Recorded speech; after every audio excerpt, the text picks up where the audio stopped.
God Valley, a lush island carved by time and tyranny, stands ready. The nobles' voices echo through its streets, carried by mushy loudspeakers. Welcome, lords and ladies, to the prestigious hunt of the gods. 150 rare rabbits and 15 super rare ones have been prepared for your entertainment. Those rabbits, human captives marked with targets, huddle together, trembling. Mothers cling to children. Men cry prayers that die on their tongues. A sea of nobles cheers above them from glittering stands, each wearing a smile as cold as the marble beneath their feet. They laugh at the announcement. Each rabbit is worth 10,000 points. And don't forget, single hit kills earn a skill bonus. The nobles raise their weapons high, eager to paint the fields red. Beneath their glee, a shadow of horror crawls among the slaves. Some beg for mercy, others for death. Please, one whispers, wake me from this nightmare. Far in the Navy HQ, panic spreads among the brass. Inside the command chamber, tension crackles like gunpowder. We need you at the front. One officer pleads to Vice Admiral Garp, voice strained. The Celestial Dragons are participating personally. If something goes wrong, it'll be a disaster. He continues that Roger is also on the move. Garp snarling that he should have lead with that, and storms out before orders can chain him further. In Hakanosu, news of the Rocks pirates on the move causes panic. Back in the God Valley, Ivankov erupts in fury, his voice cutting through the noise like thunder. How was this world fair? He roars, shaking with anger. Ivankov's words burn. Not a single one of us has ever survived these hunts. Not in all their history. It's all a lie. The others freeze, the truth sinking like iron. The Celestial Dragons aren't offering freedom. They're offering entertainment. They want us to run. Ivankov snarls, so the chase feels good to them. Kuma clenches his fists, his eyes dim but burning. A man forged in despair but still capable of light. Ivankov turns to the others, shouting for them to stop playing the nobles' game and to escape this nightmare altogether. The scene shifts to St. Figureland Garling as he descends upon the blood-soaked ground, elegant as a fallen angel, blade gleaming. With one effortless strike, he fells another soul and adds to his score, 10,000 points. His calm cruelty radiates through the smoke. From the cliffs, Ginny watches in horror, and then in defiance. The prizes, she gasps, realization dawning in her wide eyes. The prizes are our key to escaping. Her tone turns fierce, desperate yet alive with a spark of rebellion. As the Celestial Dragons hunt, Ginny's mind races. She knows the prizes include 2 devil fruits, one capable of transforming its eater into an azure dragon, the other rumored to send people across vast distances. She tells the others they can use these powers to flee this cursed island. Ivankov laughs through the madness, but his grin betrays belief. He rallies the crowd, declaring that they'll seize their own fate. Ginny reveals she's already spread word of their plight to the outside world. She's a thief and a wiretapper, and 2 weeks ago she leaked the truth. Someone will come, she says. Kuma steps forward then, voice deep and steady. My size and strength will help me last longer than most. I'll protect everyone. We're escaping God Valley together. Ivankov's laughter booms again. Manic, fearless, free. Hee-haw. Well said, Kuma. And in that instant, beneath a sky that reeks of fire and false gods, the seeds of rebellion begin to bloom. The sea roars. Cannons thunder. And out of the smoke, the most feared flag in history pierces the horizon. The Rocks Pirates. Their fleet moves like a black storm, the skull insignia grinning against the waves. Off the east coast, it's the Rocks Pirates. The Marines shout in horror as their ships are engulfed in fire. Within the chaos, Rocks D. Zebek himself bellows from the deck, veins bulging with fury. Don't rush ahead, Rocks. Edward Newgate snarled back, shoving aside his own crew as Shiki, Barble, Kaido, Stussy, Gloriosa, Linlin, John, Gonze, Gilbadar, and the others all bark back in equal madness. Each one a future legend, yet all drunk on the same greed. Treasure, fame, power. All of them scream for it, blades crossing even before they meet the enemy. From the heavens, explosions paint the sky crimson. The Rock's ships bombard the island as panicked Marines shout, "We're being swarmed by notorious pirates." But Rock's only laughs, a man who sees the world itself as his battlefield. Then, in a blaze of gold and smoke, another Jolly Roger rises. The Marines gasp. The Roger pirates have docked there too? GOLD. Roger, smiling like a demon lit by sunlight, charges into battle. Finally, he laughs, blade raised. Do you have any idea how I've felt this past year? Pull those Marines back. St. Figureland Garling screams. Protect the celestial dragons. But there's no control left. The hunt has become war. Across the island, Garp lands with a quake, Marines cheering. It's Vice Admiral Garp. Reinforcements have arrived. God Valley becomes an inferno. Pirates, Marines, and celestial dragons all entangled in madness. In the chaos, Ivankov and Kuma seize their moment. Bloodied and panting, they dive into the center of the island, the heart of the celestial arena, where the devil fruits are kept. Explosions bloom around them as they crash through the wreckage. They see the two shining fruits, but they don't which is which, so Ivankov says just eat up. Out of nowhere, Linlin grabs the fruit and Ivankov. She was about to grab the other fruit with Kuma when Ivankov shouts, "Don't think, just eat it." Eyes wide, "Eat it, Kuma." Without hesitation, Kuma shoves one into his mouth. The Nikyu Nikyu no Mi, or the pawpaw fruit.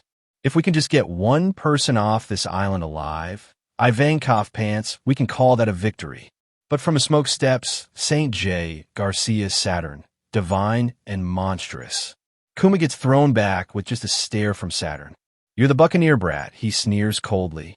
"You can live as a slave or die here. Those are the only fates for your kind." "That's what time decided," he mutters. Kuma staggers, panting, but meets the god's gaze. "If you're born to be a slave," he growls, "then what's the point of being born at all?" Kuma clenches his paw-shaped hands. "If I've been given power now," he says, trembling but resolute, "then I'll use it to save as many people as I can. Just like Nika." Beer splits. Cannons fall silent. Somewhere in that maelstrom of gods and devils, Rocks and Roger collide, their blows shaking the heavens. The island itself screams. This fateful incident would soon be obscured by the shadows of history. When the smoke clears, the world knows only half the story. In the kingdom of Sorbet, sunlight filters through stained glass. Ginny and Ivankov laugh together for the first time in peace, while Kuma kneels in prayer. The world calls Garp a hero, but the truth of that day, their rebellion, their sacrifice, is buried. Ivankov punches Kuma's shoulder playfully. "Stop that praying already. You saved 500 people, Kuma." Ginny also teases him, "You're amazing." Ivankov laughs, so hard tears spill. "Those hands of yours," he says, grinning, "can bless people with freedom. They're hands of liberation." Kuma glances down at his paw-shaped palms, silent for a moment, then whispers, almost in awe, "Hands of liberation." Outside, laughter rings.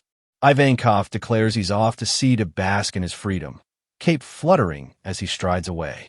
"Take care, my friends," he calls. Ginny stays behind, smiling softly. "I'll figure out what to do with my life," she says, "right here with Kuma." Days later, the two live humbly, chopping wood, working odd jobs, and sharing meals for the first time without fear. Ginny grins through mouthfuls of food. "So good," she cries, tears welling as she laughs. "My belly's actually full." Kuma's huge frame shakes as tears stream down his face too. "I'm just so happy," he sobs. The church bell tolls over the village, their first taste of peace and hope. The scene opens under the soft light of the south blue sun, over the tranquil rooftops of the kingdom of Sorbet. Years have passed since the horror of God Valley. 8 years after, to be exact. Time has soothed the seas, but not the hearts of those who lived through it. A gentle breeze passes through a quiet church hill.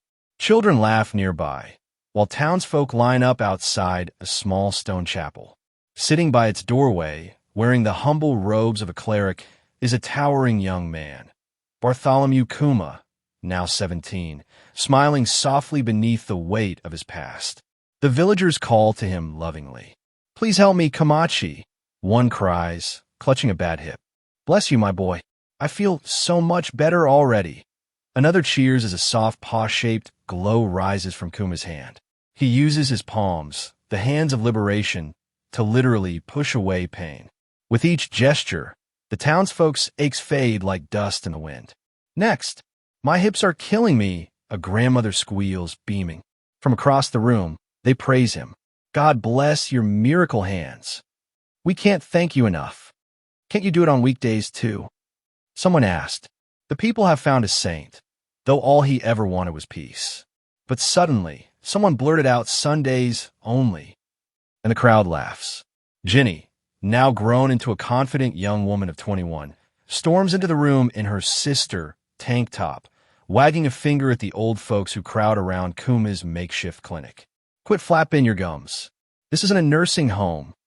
She yells, but her grin betrays her affection. They laugh at her scolding, tossing playful comments. "We've gotten the attention of Little Miss Cheapskate."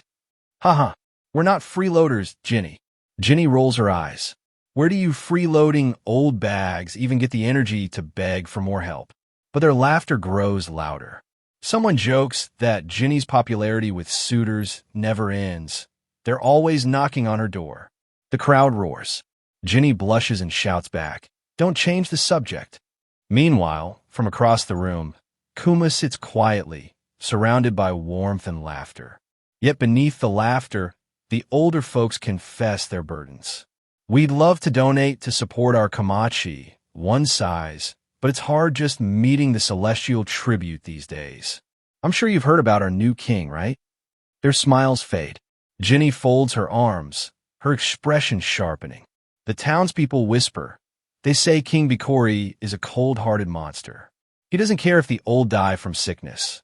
He just wants that tribute sent to the celestial dragons. Kuma listens, silent. His huge frame bows a little. "I can get rid of your pain," he says quietly. "So, please come every week." "Thanks so much, Komachi," echoes faintly from outside. He smiles faintly, whispering a prayer, his gift both a blessing and a burden. The crowd brightens for a moment, but Ginny watches him with worry. She knows how much of that pain he's been taking into himself. Inside the chapel later that evening, the candlelight flickers as Kuma kneels in solitude, surrounded by remnants of his power, paw-shaped bubbles drifting like ghosts. "Ugh, half-faff," Kuma shouts in pain as he grabs the paw bubble. Agony floods through him, all the pain he's removed from others surging back to him. His paw pads glow violently, rippling with energy. He collapses, writhing, while outside, lightning splits the sky. When the light fades, Kuma lies gasping, drenched in sweat. Ginny kneels beside him, tears streaking down her face. "You keep doing this week after week," she whispers. "They have no idea you're taking on their pain, Komachi." He smiles weakly. "If someone doesn't shoulder it, it won't disappear. That pain, that suffering would just stay." Kuma's eyes soften. "I can do something to help them feel happier," he says gently. "That's enough for me." He apologizes for worrying her, promising he'll get tougher. Ginny clenches her fists. "That's not the point." She sobs. A saint born of tragedy, a man who could feel others' pain and still smile through it. Kuma, the living echo of Nika's mercy. After 5 years, sunlight fills the chapel again. Ginny bursts in cheerfully. "Hey, Komachi, let's get married." Kuma chokes mid-prayer, nearly toppling over. "Hey, Cha, we can't." He sputters. "What's that reaction?" Ginny shouts, half furious, half blushing. "You love me, right? Just admit it, you dope." Though that would make Kuma happy, he is hesitant as he remembers what happened to him and his family, and he doesn't want to make her unhappy should that happen to them as well. Kuma then changed the topic by announcing that the freedom fighters have been issued their own wanted posters after inciting riots in several countries. He is amazed by Dragon as he looks so cool like a hero and decided that he wants to head out to the sea someday and dedicate his life saving people too. Ginny is not one bit amused by all of that.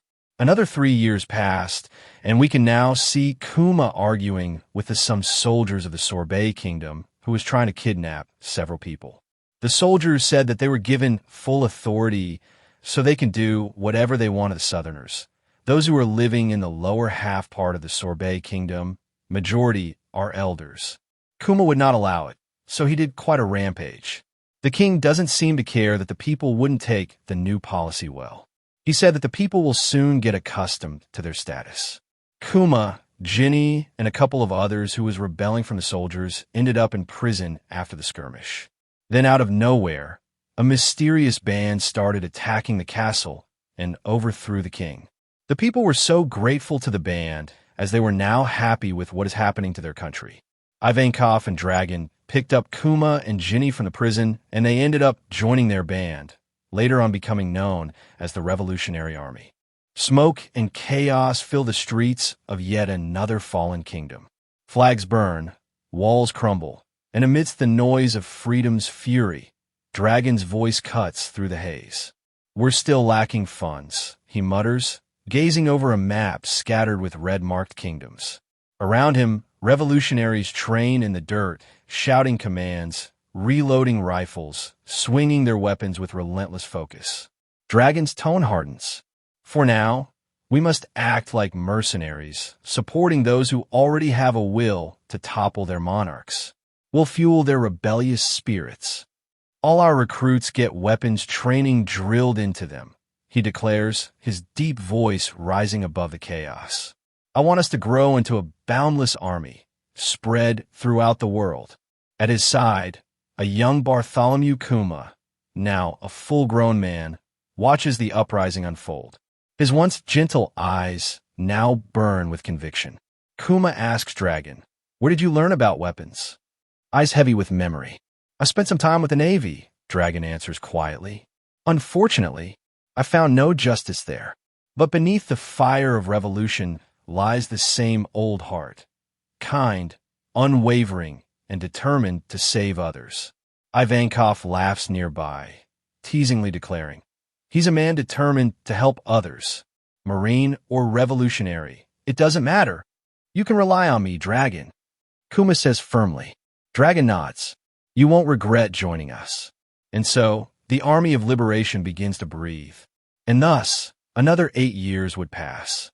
The sun would continue to rise and set like normal, until the horizon shifts to 14 years ago, a certain kingdom. Music fills the air. Revolutionaries laugh around campfires. And sitting atop a crate of ammunitions, rifle slung across her knees and a chicken leg in her mouth, is none other than Ginny, now the captain of the Revolutionary Army's Eastern Forces. Her comrades chuckle, leaning on their rifles. "You look excited, Ginny-san." "HM? It's that obvious?" she teases. "Can you blame me, though?" she laughs. "We're so close to linking up with Komachi's squadron. I'm so happy I can hardly breathe." Someone shouts, "Captain Kuma's a lucky dog. He's won the heart of the lady we all admire." Ginny's face flares red. "Huh, you creeps admire me? Gross." "Your words sting." The men shouts back. Laughter echoes through the forest. The laughter of comrades chasing freedom. But then, the mood shatters. Inside revolutionary headquarters, Baltigo, the messenger bursts into Dragon's war room, panting, trembling with the disturbing news. "Ginny's been captured. The enemy took us by surprise. Please forgive us." Dragon's eyes widen. The words hit like cannon fire. The world has changed, but for Bartholomew Kuma, peace never lasts. At the Revolutionary Army's headquarters in Baltigo, tension fills the air. Reports of uprisings echo across the South Blue. Nations rising, falling, bleeding. The words crackle through a den mushy, requesting backup. "The Tomi uprising is looking bleak," someone shouting from the den mushy. Emporio Ivankov, face lined with strain, snaps at the reports. "We can't deal with more wounded. The hospitals at Goa are overflowing." And yet, among the chaos, one man stands silently, cloak flapping, eyes hidden beneath shadow. "Kuma, I'll go," he says simply. Ivankov turns, alarmed. Don't be rash, Kuma.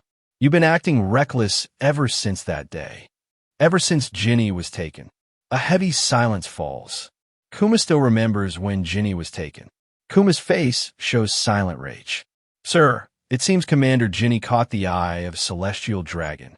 Days turn into weeks. The revolutionaries win another war. The people cheering in smoke and sweat. We won, they scream, waving rifles in the air. After 3 years of struggling, we couldn't have done it without the Revolutionary Army. Flags rise under the burning sun, are the symbol of hope. Here's to the Revolutionary Army, the heroes of the people. But in the shadows of victory, a trembling voice cracks through a den mushy. At sea, Dragon listens, his expression sharp, yet weary. Kuma stands nearby, listening in silence. Dragon, it's me. Kuma's voice is low, shaking. I've worn myself out. I'll have to return by ship. His eyes, though calm, carry something heavier, dread. Time moves on. Around 2 years have passed since Commander Ginny of the Revolutionary Army was kidnapped to be wed to a celestial dragon. A ship sails beneath the morning sun, far from Mary Geos, far from the glamour of the world's elite. From within, a faint, rasping cry. Wah wah, a baby, and the voice of a mother, faint yet soft. We're nearly there, Bonney. On another island, Ivankov shouts, Kuma, it's Ginny. She's on the line right now. Kuma's eyes widen. What? The sound of waves fills the silence. Ginny's voice, fragile but still carrying warmth, comes through. Hey, Kamachi, I finally made it back to the surface. But her voice trembles, not with fear, but with peace. They didn't want me around after I got sick. I was thrown away. What a stroke of luck. Ginny laughs softly, her humor cracked by pain.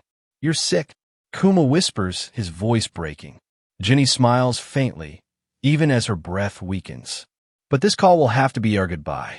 I wanted to see everyone one last time. Ivankov screams, what? Dragon lowers his head in silence. Kuma falls to his knees, gripping the snail, receiver tight. Kuma's eyes widen. What are you saying? Ginny, where are you? I could be there in an instant. I was afraid I'd never see you again. Kuma rushed out and just suddenly disappeared. He was not able to hear Ginny's last words.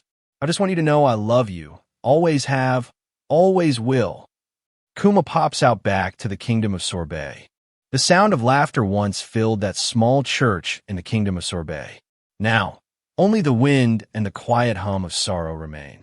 Ginny had once been the sun in Kuma's life, bright, loud, and full of impossible hope. But the disease that stole her away, sapphire scale, turned her laughter into stillness. Her skin, once warm and alive, became stone under the sun's light, a cruel beauty born of agony.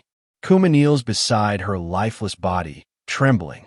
It happened when she was exposed to sunlight, whispers the oldies. It turned her entire body blue, hard as stone. Kuma can barely hear. His heart is roaring too loud.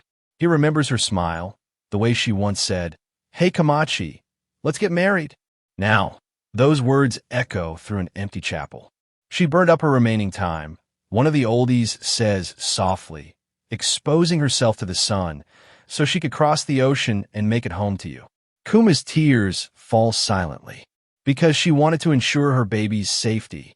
He clutches Ginny's newborn daughter, Bonney, close to his chest, her cries cutting through the grief like shattered glass. You can rest now, Ginny, he whispers, voice trembling. I swear, I'll raise her well. The great cross above them looms like judgment. A grave etched with her name, Ginny, stands beneath the dim light filtering through the church's broken windows. Outside, the village breathes again, though faintly. The old neighbors gather to help. That's all wrong, they laugh. Don't tilt the bottle too much. Another shouts as they help feed baby Bonney. Kuma, still trembling, forces a smile. Is this better? He asks as Bonney giggles between hiccups. Make sure her cot is like an iron cage, one calls. You'll crush her in your sleep. You're quite the heavy drinker, Bonnie-chan. Kuma jokes, feeding her with milk bottle. Kuma smiles softly. You'll be just as much of a glutton as your mother was. Even in tragedy, The warmth of humanity refuses to die. Years pass. Little Bonney grows, full of energy, full of Ginny's spark. Time passes in quiet joy. Bonney runs through the church garden, laughing, waving to her father. "Daddy," she calls, and Kuma's giant arms swoop her up, his tears hidden behind his smile. But peace is fragile. The world outside doesn't rest.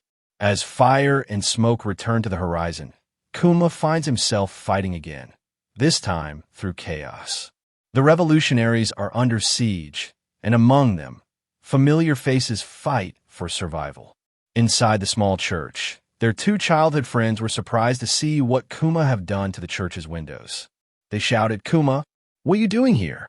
You boarded up the windows."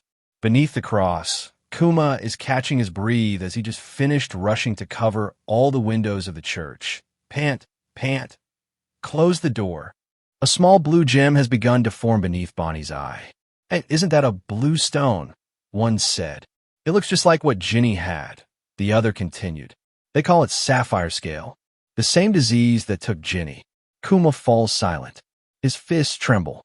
The two rush to call a doctor, to which Kuma is grateful. Unfortunately, no doctor can seem to help Bonney's condition. Back to the Revolutionary Army's headquarters, Ivankov and Dragon were surprised that Kuma is quitting the Revolutionary Army in favor of staying beside Bonney. Dragon lowers his head. "I understand. It's important to live without regrets." A few years passed when Bonney was only 5. She became the bright flame in the darkness once again. "Run away. The vampire's gonna eat us," the village boys scream. Bonney stands her ground, furious. "And stay out, you twerps," she yells, middle finger raised in defiance. She's small, fierce, fearless, her mother's daughter. Inside the church, Kuma calls her gently. "You can't go outside, Bonney. Even standing near the door can give you the ouch." Bonney laughs. I know. You're such a worrywart, Dad." Moments later, her eyes soften. "They made fun of my face stones again." Kuma crouches beside her. "They're jealous, Bonney. You've got such pretty jewels." Bonney smiles through her tears.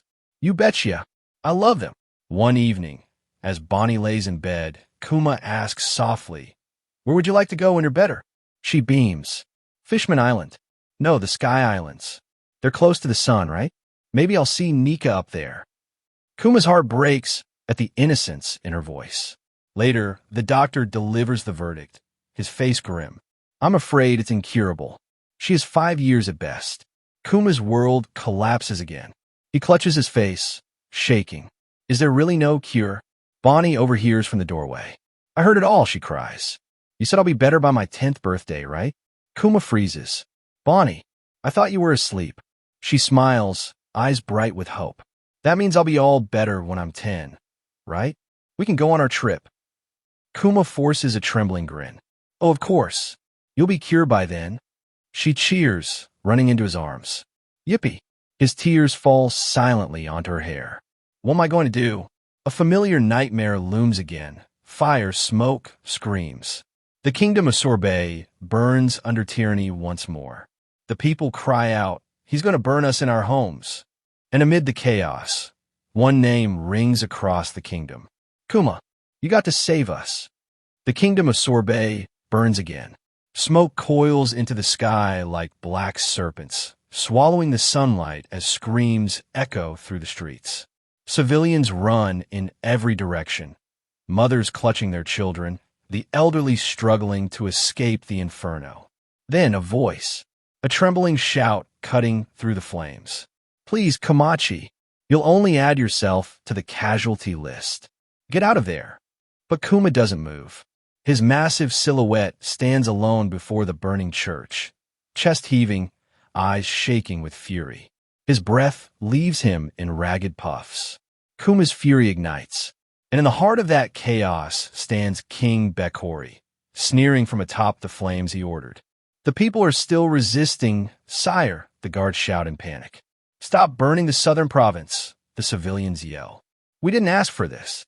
But Bekori only laughs, waving his hand dismissively. "Anyone who disagrees with the king's edict, kill 4 or 5 of them." His philosophy is simple and monstrous. To make a nation bountiful, burn the weak. Behind him, the village is an ocean of fire. Children cry. Families beg. Villagers scramble. Bonney-chan, stay inside. Don't get caught in the light. Bonney watches from the church entrance, trembling. I've never seen Daddy so on edge. But nothing can stop what's about to come. Bekori, confident in his power, grins. Who's that? The bumpkin priest. He tilts his head mockingly. There are consequences for taking up arms against your king. But Kuma isn't listening. He steps forward, then another, and another, each step shaking the earth. Bekori raises his weapon. Kuma's fist rises in response. The world holds its breath. Doom! A shockwave erupts. The palace behind Bekori explodes upward. Stone, steel, and entire towers blasting into the sky like toys. The explosion radiates the shape of a giant paw print, rippling across the kingdom with impossible force. Walls collapse.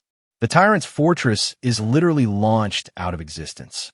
History would remember this day forever. Sorbet's one-man revolution. Far away in the holy land of Mary Geos, the 5 elders stir. News reaches them. It seems Sorbet has a new king. The elders ask coldly, and to whom did the crown fall? The answer, Bartholomew Kuma. Back in Sorbet, the people roar his name. Kuma, King Kamachi, Kuma-sama. Kuma wipes sweat from his brow inside the same beaten-down church he once prayed in. He sighs. I'm nothing but a figurehead. Bulldog-san is actually running the country. The old villagers laughs heartily. My hip is killing me, but my heart's full. Life is peaceful again for now. Suddenly, a young girl can be seen running past the cheering crowds, sprinting as fast as her feet can carry her. Sweat pours from her face. Her breathing is ragged. By the way, a villager shouts, stunned, "Who's the babe you've got running laps?" Someone else gasps. She looks just like Ginny. Kuma freezes as the girl runs toward him, smiling through exhaustion. She beams brightly. I want to be able to sail with Daddy to the horizon when I turn 10, so I gotta build my stamina. Bonney. But older, stronger, determined. Jaya. The crowd gapes. Wait, did she eat a devil fruit? The Toshi no Mi, age fruit, has awakened inside her. Kuma collapses because of shock. Bonney stares at her hands. She had aged herself into a teenager. Then back again. Then a knock at the church door. King Kuma, Bulldog-san, requires an audience. At the door stands someone familiar. Bulldog, the previous king of Sorbet. With him the old Queen Dowager Connie. His face is grave. The world government moves faster than rumors. Newspapers circulate across the kingdom, calling Kuma a tyrant, a usurper, a false king. Villagers rage. This is Bekori's propaganda. He's plotting another comeback. Never again. He'll kill us if he returns. Kuma absorbs their fear silently. He speaks to Bulldog. If he comes back, I'll do all that I can, but they'll hunt me as a criminal now. Bulldog bows deeply. Kuma asked him to reclaim the throne and to take in and protect Bonney. Bulldog readily agrees. Kuma kneels, holding her close. I'll be back as soon as I can. Be a good girl till then. Bonney looks up, her eyes trembling. You're leaving? Daddy, I'll be so lonely. Off the coast, Kuma sails away under dark clouds. The sea wind lashes against his cloak as he sails alone, the waves slapping against his small vessel. But Kuma is not alone for long. Marine battleships surround him, dozens of them. Shouts echo across the sea. There he is. Shoot him. He's the tyrant who stole my throne. Bekori rages at the shoreline. Kill him this instant. Kuma lifts his hand. Boom. The entire marine armada vanishes beneath the waves. News spreads worldwide. A bounty is placed on Kuma's head. His legend grows.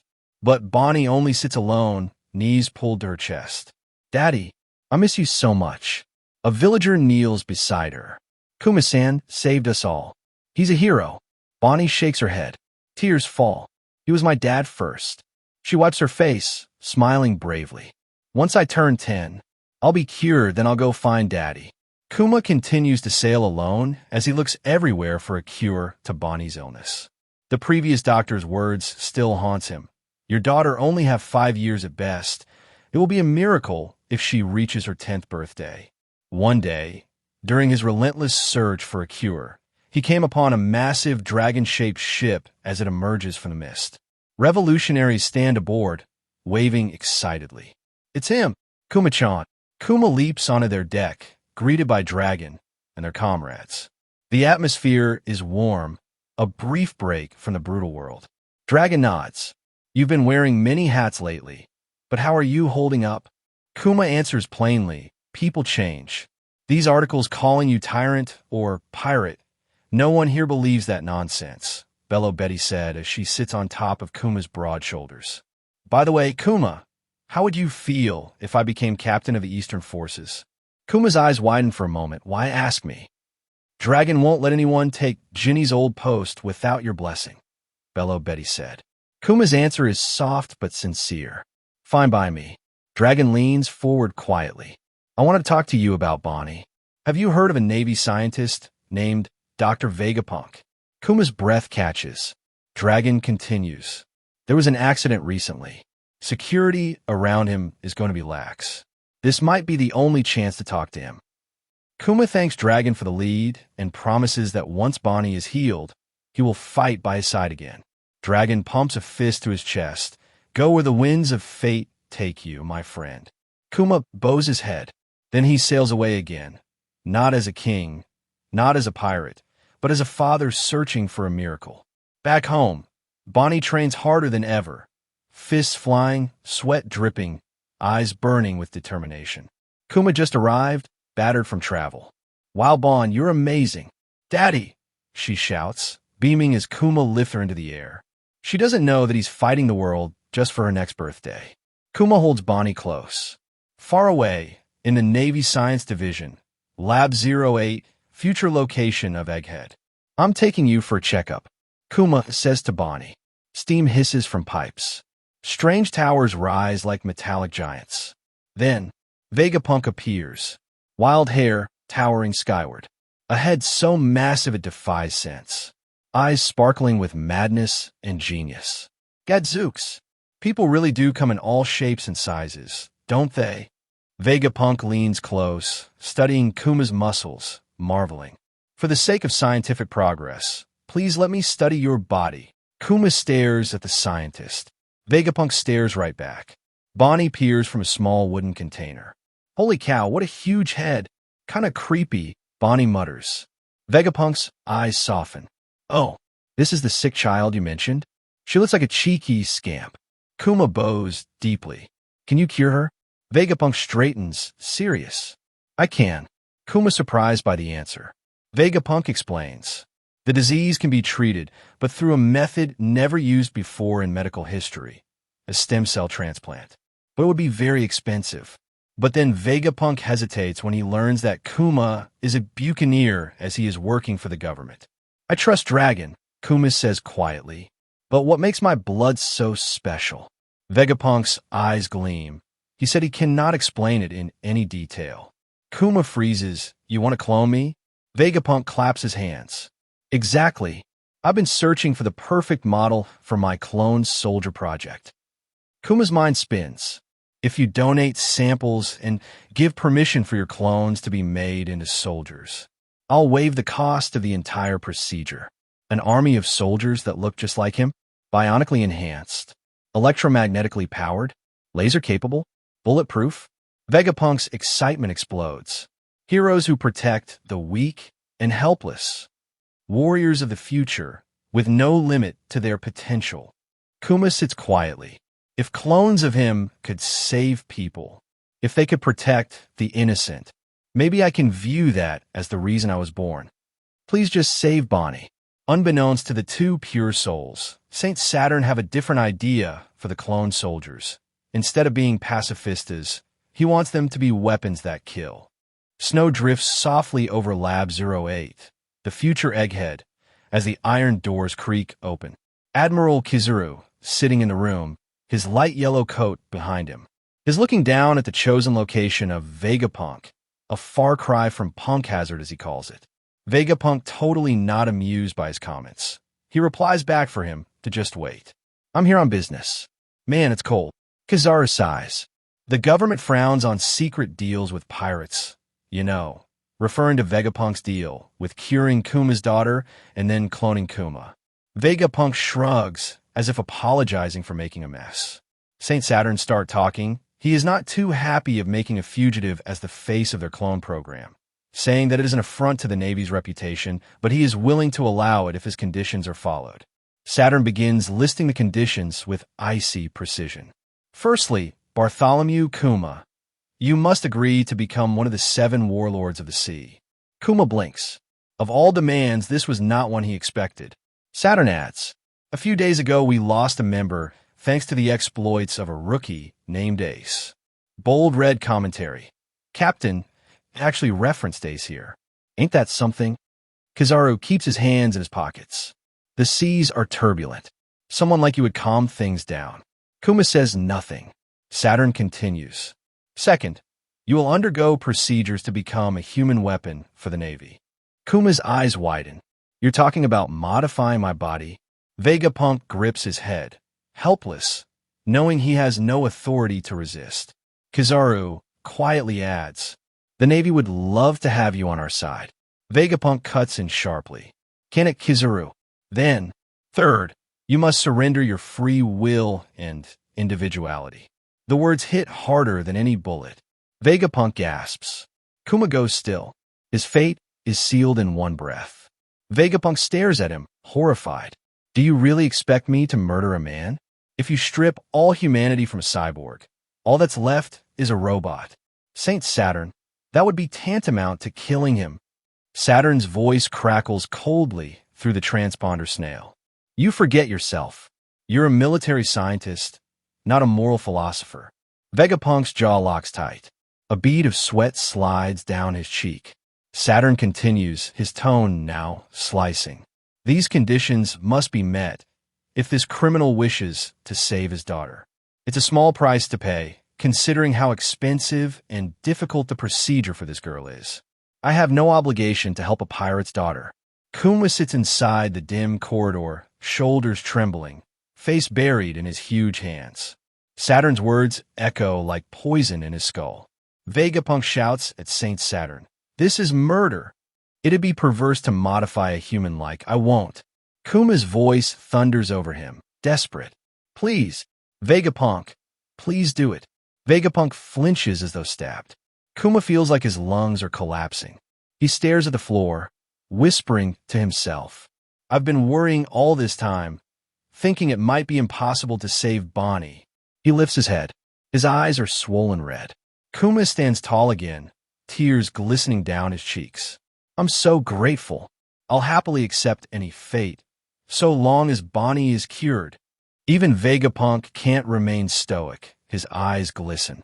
Kizaru, shocked beyond words. A final question echoes down the metallic hall. Vegapunk, how long will it take you to finish Kuma's modifications and cure his daughter?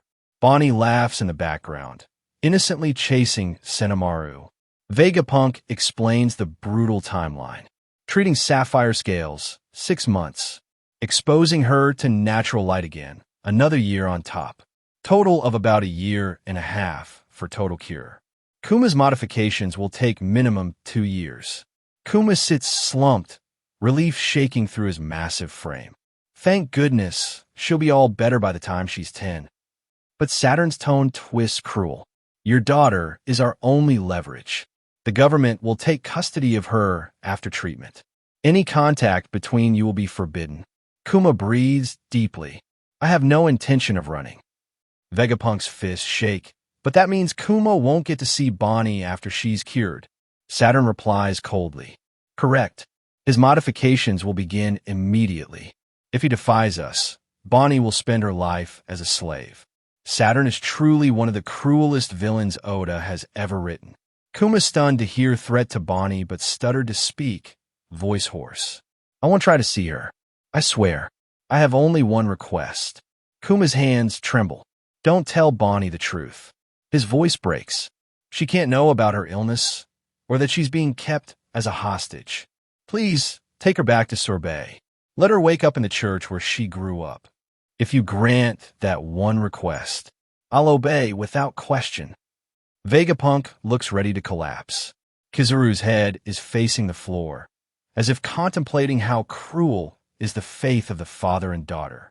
Saturn was silent for a bit and thought about the request then. Very well. The next scene shows Kuma talking to Bonney. Bonney lights up with joy. So you're staying with me? Really? Kuma crouches down, smiling through the exhaustion. For the next 6 months, Bonney will be staying here. She jumps, cheering. Vegapunk's assistants scurry around the lab. Bonney introduces a round boy. Oh, this weirdo is Sentamaru. He grumbles, that's rude. Vegapunk, meanwhile, is in full maniac mode. Gadgets explode. Tools fly. Assistants scream. I'm so short-handed. I just had another eureka moment. Damn it, the brain waves won't stop. Someone write everything down. Peak Vegapunk energy. The world shifts far from Sorbet, drifting into quiet laboratories and humming machinery as days begin melting into months. Life in Egghead continues its strange rhythm, a rhythm shaped by sacrifice. Bonney sleeps through her treatments, tiny chest rising and falling under warm blankets. The doctors checking each monitor with precision while Vegapunk oversees Kuma's own transformation in another chamber. The contrast is brutal. The little girl surrounded by care, the massive father strapped under a crown of steel, cables sinking into his flesh like mechanical fangs. A father heals by losing himself, a daughter heals by slowly being made whole again. Vegapunk works tirelessly. Sweat flies from his brow, tools clatter, sparks dance in the air. Kuma grits his teeth through the pain, while tubes pulse and machinery thunders. Even under sedation, the agony twists his face. Yet in the few moments he stirs, he reaches, just barely, toward the memory of Bonney's smile. And that smile appears in another panel. Bonney, still tiny, holding up a childlike drawing of Kuma labeled Daddy, beaming with pride. Samara laughs, the lab nurses smile, and for a moment hope breathes inside the cold steel walls. Snow drifts quietly over Egghead as laughter fills one of the lower labs. The entire staff gathers around a massive table piled with bubbling dishes. Vegapunk's cooking experiment, which looks equal parts genius and chaos. Everyone devours the food like starving animals, slurping, chomping, shouting.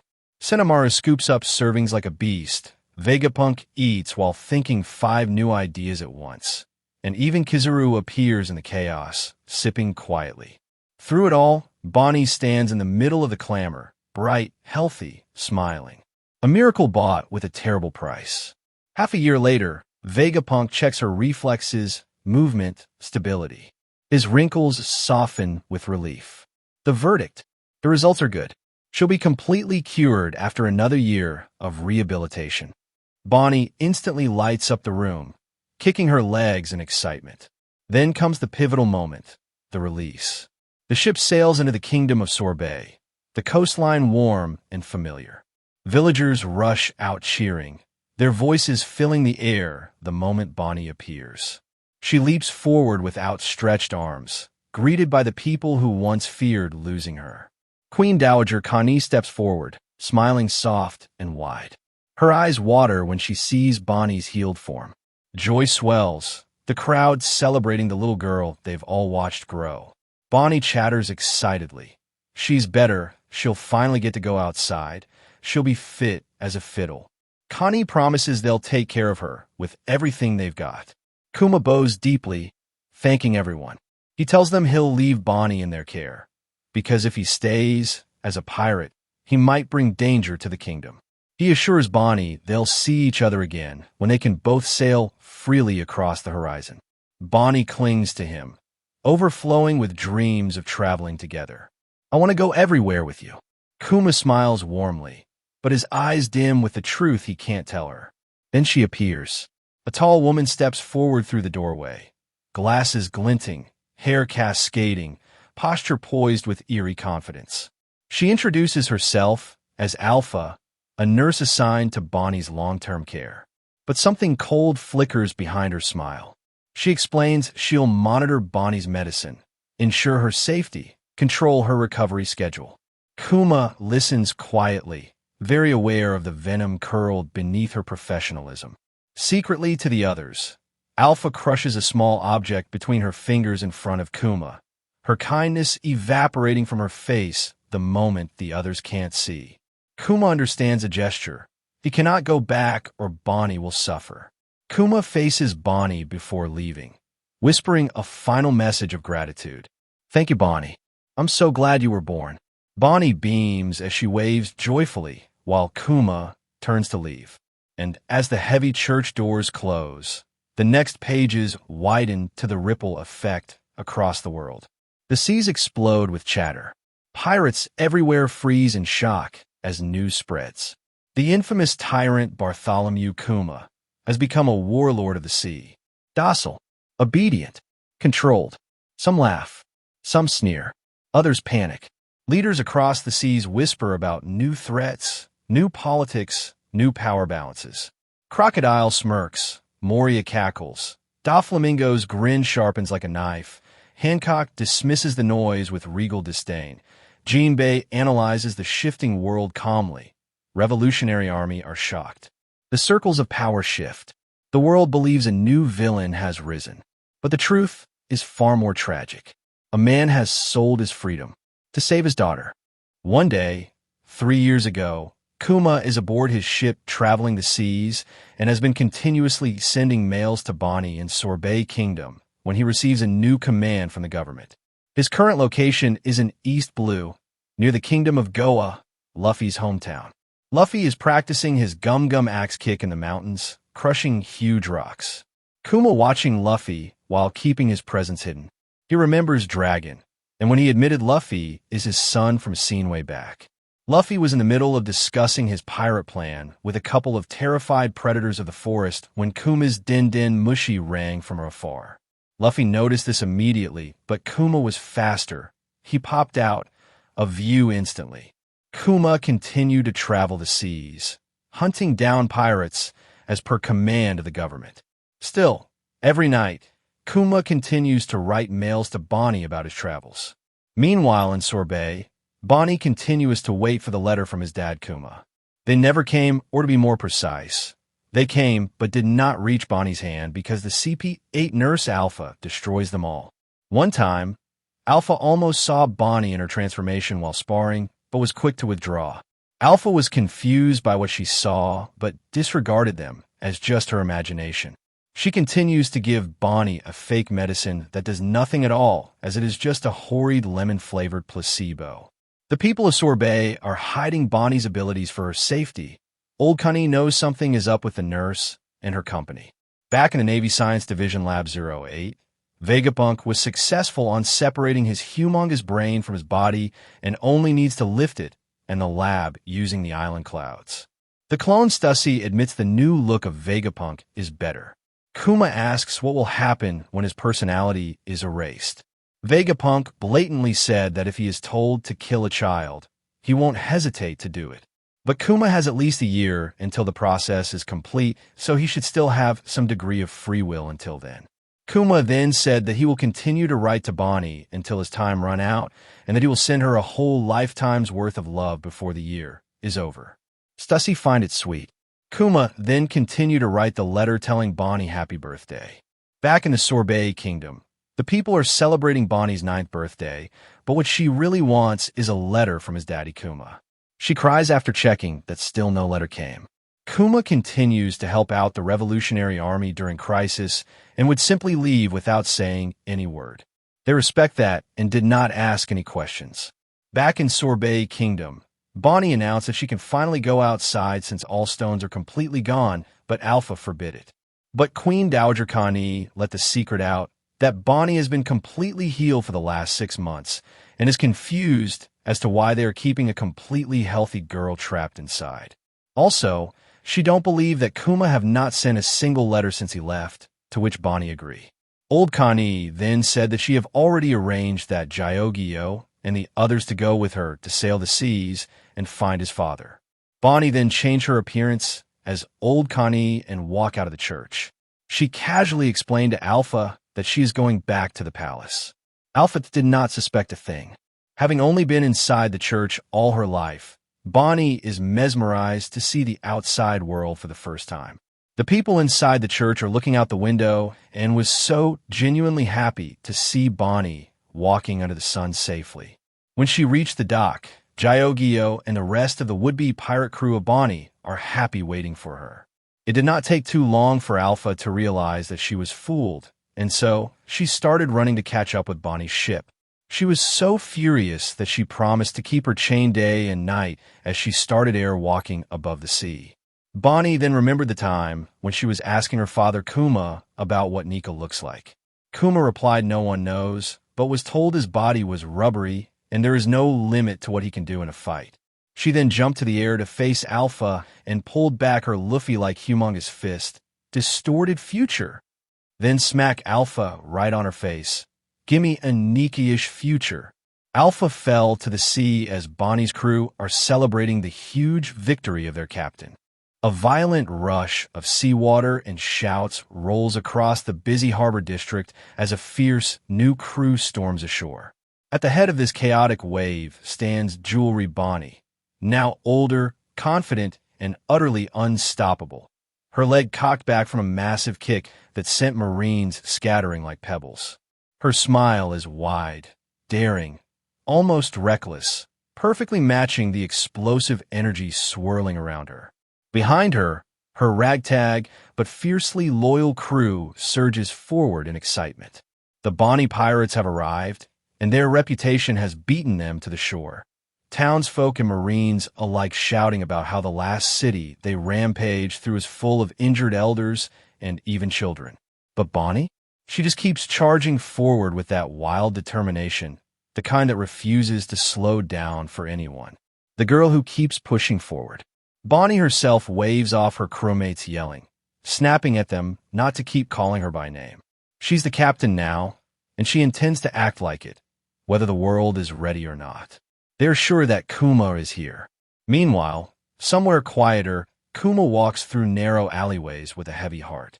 His massive frame blends clumsily with the tight stone passages, but his emotions are far heavier than his steps. He sees Bonney, how she has somehow become a pirate of all things. He carries the pain of a father who can't approach his child, repeating to himself that he mustn't let her see him. Not yet. Not like this. A pop echoes overhead, a small sign of the powers within him, and he forces himself onward, away from where she and her crew might be searching. Across the open sea, Bonney is already bouncing in excitement aboard her little ship. She munches on food, laughing about how thrilled her father would be if she found Nika somewhere out there, and she cackles about telling him how to discover Nika on so-and-so island, clearly loving the idea of sharing the adventure. They've been labeled pirates anyway, so why not keep searching the world for the truth behind the legend? But the back of Bonnie's mind, one question lingers like a storm cloud. Where the hell did he go? Then the narrative shifts across the waves to another rising figure in the world. A young pirate with a straw hat holds up his arm, and his crew at the back holding up his freshly printed bounty poster with unfiltered joy. Straw Hat Luffy. A grin is wide as the horizon, a laugh bursting from his chest, the sound of a boy whose dreams are only beginning to touch the world, has finally stepped into the spotlight. A terrifying bounty of 30 million marks the first roar of a legend. Meanwhile, in the East Blue, whispers spread that he crushed the vicious Arlong pirates, cementing the first major tremor of the new era. In another bustling corner of the seas, pirates gleefully pass around Luffy's wanted poster. Ace excitedly shouts that his kid brother is in the photograph, waving the poster around like a trophy. Captain Smoker in Logtown, Dragon's presence, and the odd fate that led the revolutionary leader's son to become a pirate. Another crew somewhere else, Bonnie's pirate crew, sings their ironclad rules of piracy. Rob them blind. Plunder whatever you want from the bad guys.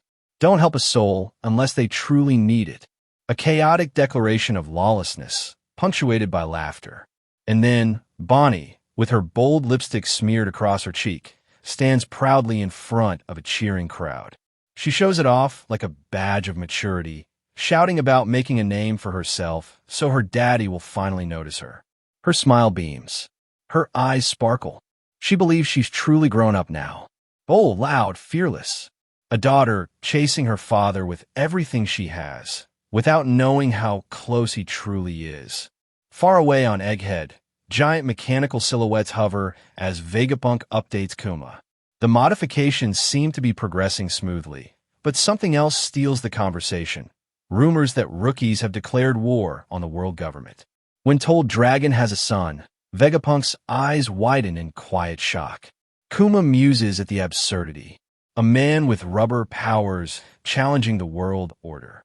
So eerily similar to the legendary Nika that he idolizes. The next scene is on the Grand Line. Pure chaos erupts.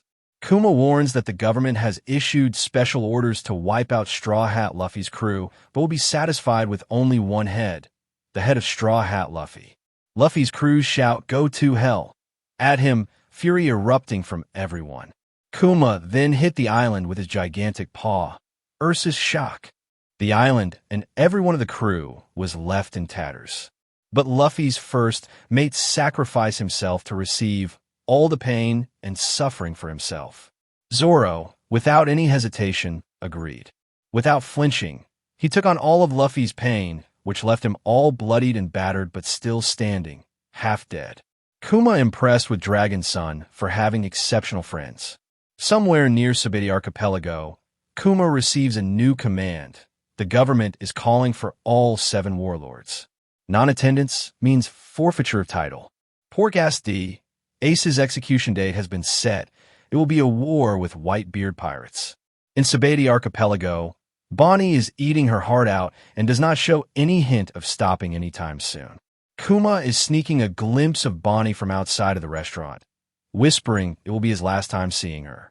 In another part of the island, in the human shop, news of a pirate that hit a celestial dragon. Kuma checked on who did that, as that action was practically suicide.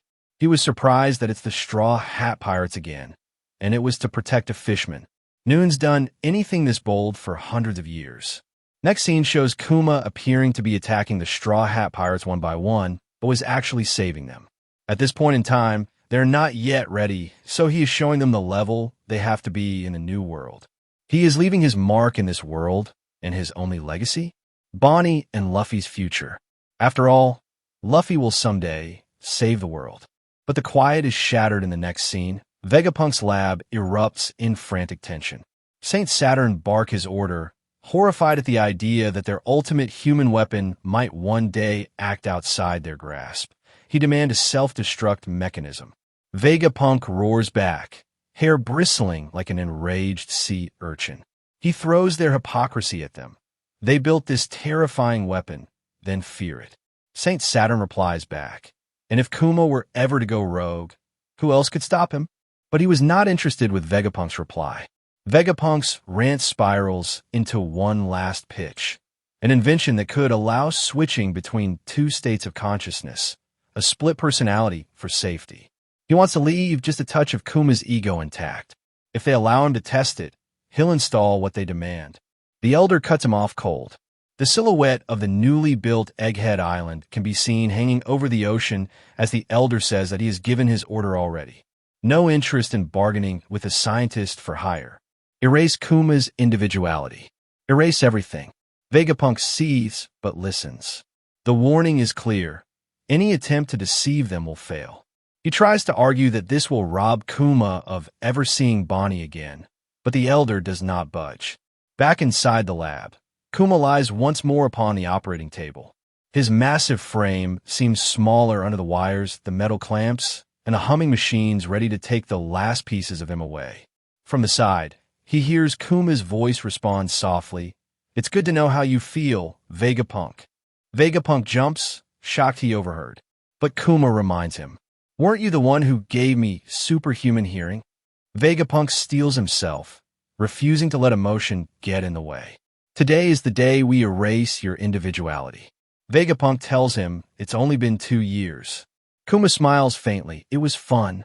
Later, Kuma rests his head back, voice steady though the machines glint ominously around him. He asks Vegapunk for one final favor. When his duties are over, when he is gone, when the future he hopes for is left in the hands of others, he wants to be programmed with one last mission, to watch over the Straw Hat ship, just until one of them returns. To be a guardian for the home he cannot be present for. His eyes soften as he thinks of Luffy's wanted poster. 30 million on that innocent grin, but what Kuma sees is not a bounty, it's potential. He admits Nika is supposed to be a legend, but Luffy's actions have moved him. He believes, truly, it'll be him. Vegapunk nearly chokes on his own tongue. A revolutionary, placing his hope in a pirate? A dark horse indeed. Next, inside the memory extraction chamber, Kuma holds the shimmering bubble of his past, the sphere that will soon be separated from him forever. He wonders how many people he's troubled, how many he's failed, how much pain he's brought. Vegapunk slams the lever down and shouts through tears that Kuma's life has never harmed anyone, that his death would only break the hearts of everyone who loves him. You are a hero too, Kuma, not only for Bonney, but for everyone you've ever met. Kuma smiles gently, accepting the words as truth for the first time. Kuma has one last request. If Vegapunk ever sees her again, if fate ever allows their paths to cross, could he tell her something on his behalf? The machine hums loudly. Panels grow darker. The atmosphere thickens. Kuma's final message pushes through the static. Please wish her a happy 10th birthday. The scene switches back to the time when Bonney touched Kuma's memory bubble. The weight of learning the truth collapses Bonney, tears exploding from her as if the dam of her heart was crushed in her chest. His daughter is the only thing in his heart. At last, Bonney finally knows everything. Vegapunk softly asked if she saw everything. Bonney replied she did. She then proceeded to hug Vegapunk and asked for sorry. Vegapunk then gave Bonney a gift that Kuma left for her 10th birthday, a sapphire necklace. Bonney was happy. She said it looks like the sun and that she'll treasure it forever. Vegapunk also mentioned how he is surprised with Luffy's achievement in only 2 years. He was surprised that they showed up in Egghead at the same time. Fate is a strange thing, Vegapunk said. He also mentioned that the Straw Hat crew just saved him now. Vegapunk said sorry to Bonney for following Saturn's order as a scientist for hire, but Bonney said that it is not his fault and the real villain is him, pertaining to Saint Saturn. The scene goes back to the present Egghead as Saint Saturn holds Bonney up for her execution by shooting by the Marines. As Saint Saturn holds Bonney up, he said to her, "Jewelry Bonney, the pirate, your father Kuma is truly dead." The news hits Bonney like a punch. The words float over the ruin, cruel and heavy, breaking the fragile hope she clung to since the moment she saw that memory bubble. Straw Hat pirates, Vegapunk, the satellites, Kizaru and Zoro are all down, unable to move or do anything to the impending doom. The storm over Egghead tightens its grip, the sky swallowing the horizon with churning clouds and the wail of distant explosions. Inside the command center, panic radiates through the staff as they watch the situation spiral.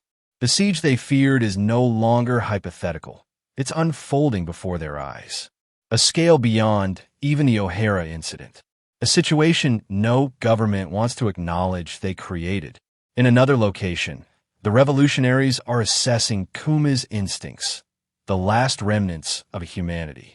If there's even a trace of the man left inside that hulking frame, where would he go? Dragon is left thinking.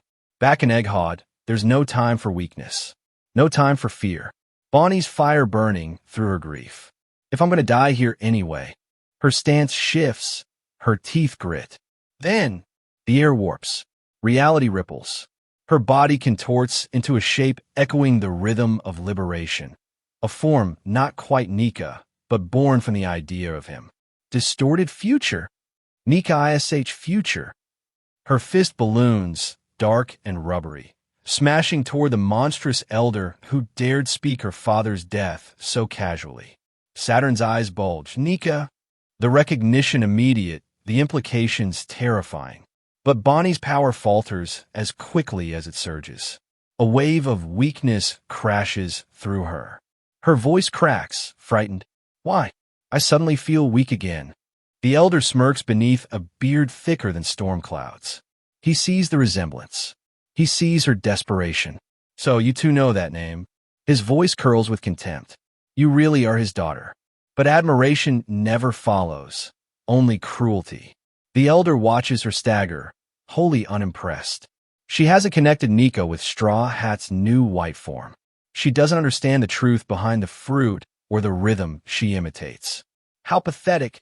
Surprised, Saint Saturn saw Luffy gobbling food he wasn't meant to have. Where did that good came from? The guards shriek in confusion. Put him in sea-stone cuffs immediately. The immediately Marines scram to Straw Hat Luffy. Bonney is still gasping when the elder reveals the truth she never asked for. She owes her power to him. The experiments he and Vegapunk conducted, trying to give a baby a devil fruit ability through infusion. A success, but one that left the original fruit useless. Its power becomes limited as your future becomes more certain. Bonney's voice stabs through the tension. Nika's real. I know he is. I've been looking for him ever since to save Dad. But doubt cracks through her defenses. The elder sees it instantly. Her sudden weakness proves she's starting to question whether Nika's existence is possible. Saturn's words hang in the air like poison. He said that his father just passed on a worthless buccaneer legend. He speaks of Bonney's mother with disturbing ease, explaining how she became just another subject in his drug trials, another failure who developed the same sapphire scales. A violent crash erupts from the coastline. Marines whirl in panic as smoke and splintered palms rise into the sky. Something has landed, something massive. Their shouts blur into chaos as the others turn toward the disturbance. Bonney staggers at the revelation, her eyes wide, tears spilling as she processes that her mother's suffering, her death, her entire family's destruction, all traced back to this man. Vegapunk's voice cracks through the panic, raw and trembling as she confronts Saturn. He screams that the scales he created tore Kuma's life apart, forcing him into impossible choices. Vegapunk trembles with fury at Saturn's callousness. But Bonney's grief is deeper, sharper. Tears cascade as she chokes out the truth. It was all him. Everything.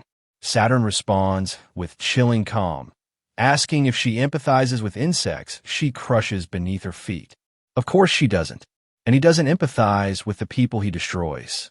He orders her to see things from his perspective, a god looking down on pests. Smoke shifts along the shore. Marines shout again. A towering shape pushes through the haze. Not a pacifista. Not a clone. He has paws. He's the real one. The battlefield goes into upheaval. Authority chips fail. He ignores every command, moving with a will nobody can override. He marches straight toward the island's heart, each step shattering stone. An urgent call blasts through the transponder. The ex-warlord Bartholomew Kuma has made landfall. Saint Saturn surprised at Kuma's appearance at the island. What a fiasco. How could Kuma possibly be here? Bonney crumples, overwhelmed. Her breath shakes, her body weakens, her mind spiraling. She can hardly speak as she whispers, I can't hold on. I'm so scared. Vegapunk surprised as well. He's here? How? Gunfire erupts. Marines unleash everything they have. Kuma charges forward, enduring cannon blasts that explode across his body, but nothing stops him. Bonney's tears blur her vision. Her heart feels like it's breaking apart with each step he takes toward danger. Explosions shake the ground. Shells detonate across Kuma's body. Marines shout to fire until their ammo runs dry. The air fills with screams and smoke as Bonney clutches her head, crying out. She can barely breathe, the despair crushing her. This is it, she thinks. If she dies here, it might hurt less. Her voice trembles with guilt as she whispers apologies to her father. Everything feels hopeless. Saturn watches her suffering with disdain, calling her shrieking unbearable. His shadow falls over her as she collapses further, broken by fear and regret. Then, gun sights narrow. Orders bark to blow her head off. She's dragged upward, helpless. Marines take aim. A giant impact splits the ground apart. Shock waves blast Marines into the air. Debris flies like shrapnel. Seeing that was not successful, Saint Saturn threw Bonney down to the floor and lifted one of his spider legs to stomp on her. And from the smoke, a colossal silhouette barrels forward with unstoppable fury. Kuma, entering like an avenging god, was pierced through his back by Saint Saturn's leg. A father breaking the world open to reach and protect his child. The final explosion clears to reveal Bonney staring at him. Tears overflowing, breath shaking, heart cracking, and she cries out with everything she has left. "Daddy!" Kuma then placed Bonney down, grabbed Saturn's leg, and lifted up. He then stood up, and while gritting his teeth, pulled back his right arm and fist, ready to smash Hulk style. Just before impact, somehow, Kuma remembers the past when he was but a small buccaneer brat, how his mom and dad passed away in chains, how the love of his life Ginny died while protecting her child Bonney, and lastly, how he promised to take care of Bonney as his farewell to Ginny. Saturn, surprised that Kuma is here, standing now, shouts at Vegapunk, how is this possible? He said that he used their contingency plan a few days after the Revolutionary Army took him. He triggered the self-destruct mechanism on Kuma. The battlefield is still shaking from the impossible blow that just landed. Kuma's fist, driven by nothing but a father's final instinct, slams into Saturn's face with a crushing force that reverberates across Egghead. For one heartbeat, everyone, Marines, Straw Hat Crew, Vegapunk, Bonney, even the elders, can only stare in disbelief. Saturn's monstrous face gets flattened from the impact, then his head twists as a follow-through, blood spraying, his expression frozen between fury and shock. Kuma's massive frame trembles, steam and smoke rising from the cracks in his body, but his arms remain outstretched, protective, determined, unbroken in spirit, even if everything else inside him is falling apart. Oda, just let a vegetable become a god-tier dad again. The Marines gasp first, voices cracking as they process what they've seen. Kuma's punch sent Saturn flying through half the island's machinery, ripping apart laboratories, sending debris raining across the battlefield and finally burying him under the collapsing buildings. Marines scream, wondering how a slave could possibly strike one of the five elders. Another points toward the collapsed structures. Go help Saint Saturn at once. He's under the rubble. Everyone noticed that they can move again, so they run to Bonney, checking on her. Bonney stands frozen in place. Her breath catches, tears running hotter and faster than before, crying endlessly like a baby. While chaos erupts around them, Vegapunk was thinking of Saturn's question earlier. What is the meaning of this? He thought about the truth of what he did to Kuma. Kuma was supposed to have a built-in self-destruct, but knowing the elders would exploit it, knowing how much they'd twist the failsafe for their own cruelty, he refused to implant a bomb. Instead, he designed a different mechanism, one that shuts the body down entirely. No consciousness, no autonomy, a living corpse, unusable as a weapon, unresponsive to orders. It was the only mercy he could give Kuma in a world designed to break him. Saturn activated it, but somehow, Kuma is still moving. Kizaru asking if it's over. Senru worried about Kuma, and the Marines are looking for Luffy, who just disappeared. Kuma kneels before Bonney. Bonney's eyes widen. Her father, who was supposed to be gone forever, who should have been incapable of moving, thinking, or acting, had crossed a continent, broken through the red line, survived every force the world government threw at him, and arrived here for her. Bonney was thankful to her daddy. She says to him that she saw his memories and that she doesn't care if they say he is a tyrant. To her, he is the kindest dad. The battlefield shakes as Saturn's towering form claws its way back from the crater Kuma punched him into. Bonney jerks back, startled, her voice cracking with a desperate, trembling ah. She watches in horror as the monster's grotesque legs slam into the smoking rubble, each impact splitting the broken earth wider. But Saturn's eyes aren't on her. They're locked onto Vegapunk, murderous, venomous, burning with cosmic wrath. The Elder rises, regenerating from the ruin like an unholy phantom, black flames curling up his stitched flesh. He demands an explanation. He demands obedience. This man is more angry at thinking of Kuma than at getting punched through a building. Vegapunk, coughing blood but still standing, answers with the weight of a lifetime on his shoulders. He admits responsibility for what Kuma has become, though not in the way Saturn expects. If one were romantic, Vegapunk suggests, they could say this wasn't science at all. This was the power of love. A scientist explaining a miracle with science, only in one piece. Saturn pays no mind. His mass twists, bubbles, reforms. His body is regenerating, horrifying everyone who witnesses it. The Elder sneers, dismissing Vegapunk and the others as useless pieces on a board he no longer needs. Smoke coils around Kuma's shoulders as he stands over his daughter like a guardian statue reborn. His breathing is ragged. His body is cracking apart. But even as gravity tries to pull him down, he forces himself to stay upright. Not because he's a weapon, not because he was ordered, but because he is her father.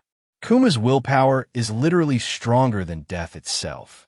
A man who has nothing left, and a daughter who finally understands everything. And with a wet, sickening slither, his mutated limbs prepare to strike again. But before the blow lands, Bonney screams for her father to move. Sanji, face blazing with fury, leaps in front of them. He refuses to let Saturn push Bonney into despair 1 second longer. Not after everything Kuma endured. He kicks out Saturn's limbs out Kuma's way. Steam bursting from his joints. Rage and loyalty fueling each piston. You dirty old spider. Don't you dare upset Bonney-chan anymore. Frankie cocks his arm back. Radical. Beam. A blinding burst of energy fires point blank at Saturn's regenerating hide, and it passed through him easily. The explosion lights up the ruins in white fire. Saturn reels, snarling, twisted, his monstrous frame shaking under the blast. Kizaru then jumps up at the back of Frankie and pulls back his right feet. Kizaru says, "Let's put your growth to the test." A challenge to the Straw Hats to test how powerful have they become. Frankie then was sent crashing down to the ground with a light-powered kick from Kizaru. Saturn's wound has started to heal and close up. A deep, thunderous voice rolls across the sea. The Buster Call Protocol has been authorized. Warships line up like floating fortresses, cannons primed. The sky vibrates with the roar of justice twisted beyond recognition. Every ship aims at Egghead, ready to erase it from the map. Bonney screams to Vegapunk that Kuma is not moving. Vegapunk then commands Atlas to carry Kuma back to Labo Stratum. Kizaru, guilty eyes hidden half behind broken shades, admits the battlefield has grown too crowded for comfort. Saturn, watching destruction amass behind him, declares the island infested. A traitor scientist, a buccaneer of a forbidden bloodline, and a pirate bearing the power of an ancient god. To the world government, this is the perfect time to burn everything. Egghead descends into full-scale panic as the Marines receive orders to abandon the island and return to their ships immediately. What had already been a siege becomes something far worse. A complete fleet bombardment is authorized, with the island itself marked for destruction. Even then, Saturn refuses to retreat. He decides that he and Kizaru will remain on Egghead while the barrage begins, making it clear that this is not merely an execution of Vegapunk, but a deliberate erasure. Vegapunk is horrified and begs Saturn to stop. He argues not as a fighter, but as a scientist who understands what is about to be lost. Egghead is not simply a laboratory to him. It is the accumulated peak of human achievement, the kind of place that could push civilization forward by a century. Saturn brushes all of that aside with chilling indifference. To him, progress means nothing if it threatens the world government's control. Then Saturn reveals just how far that logic has already gone. He reminds Vegapunk that a ship left Egghead the previous day and that he personally ordered it destroyed. The reason was simple and monstrous. Even the possibility that someone aboard might gain access to knowledge related to the Void Century was enough to justify their deaths. Vegapunk is staggered by the confession. He protests that those people had done nothing, but Saturn coldly insists that the dead are more useful than the living when dangerous secrets are involved. In Saturn's eyes, Vegapunk has committed the same sin as O'Hara.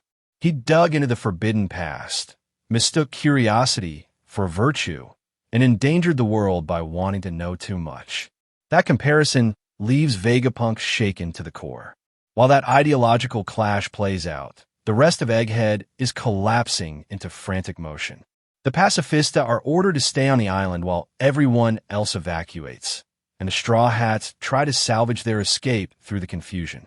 Sanji, fierce and single-minded as ever, rushes Bonney toward the rear entrance of the Laba phase and tells the others to get moving while Vegapunk's confrontation keeps Saturn occupied. He checks in with Nami, who responds with her usual sharp practicality. Her group has reached the back entrance, but the whole area is a mess of noise, damage, and pressure. Sanji immediately asks after Vegapunk and refuses to consider leaving Bonney or the old man behind. Nami then reports the next disaster. Their original plan to move the Thousand Sunny using Vega Force, 01 is ruined because Kizaru destroyed it. That means the crew is once again trying to maneuver a ship across land under impossible conditions. Even so, the crew keeps adapting. Nami worries about Stella and Luffy in the same breath, showing how thinly stretched everyone is. She explains that Luffy has slipped out of sight again, while Zoro is still busy fighting Lucci, with Jinbe sent to help bring that situation to an end. Brook, still dry and composed in the middle of chaos, heads off to support them.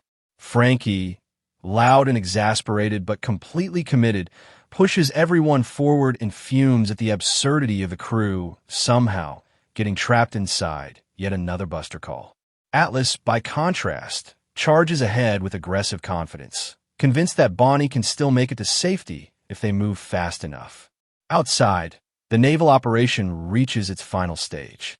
The fleet prepares to open fire on Egghead's future city and main science complex. As the Marines notice the pacifista moving, Edison desperately confirms that the barrier around the Laba phase is active again. That gives Lilith a chance to improvise. Using the frozen island clouds, she guides the Sunny into a glide and briefly revels in the brilliance of the work around. Brook immediately points out the flaw in the celebration. Sliding off the island is not the same as surviving the fall afterward. Lilith does not yet have a real answer, but there is no time to hesitate. Then the bombardment starts. The first volley tears into Egghead, and the island's futuristic towers begin to collapse under the impact. Edison can only stare in horror as the place that embodied the future is blasted apart in front of him. At the same time, the vacuum rocket carrying Bonney and the others launches for the Laba phase, racing upward at tremendous speed. For a brief moment, it seems like they might still slip through the chaos. Kizaru ends that hope instantly. With the same detached lethality he has shown throughout the assault, he intercepts the rocket and slices into it with light. The capsule is ripped open in transit, and the passengers are thrown into immediate danger. The rescue route becomes another death trap. That is when Saturn reveals one more layer of cruelty. Reflecting on Bonney's life, he decides that her becoming a pirate had already pushed events toward the worst possible outcome. Then he explains the hidden cruelty inside the pacifista system. Because Bonney is Kuma's daughter, the pacifista were never built to spare her under military command. In fact, that bloodline connection only deepens the irony. Saturn orders the pacifista to fire on both Bonney and Kuma, turning the army made from her father's body into the instrument of her execution. Bonney can only cry out for Kuma as the command is given.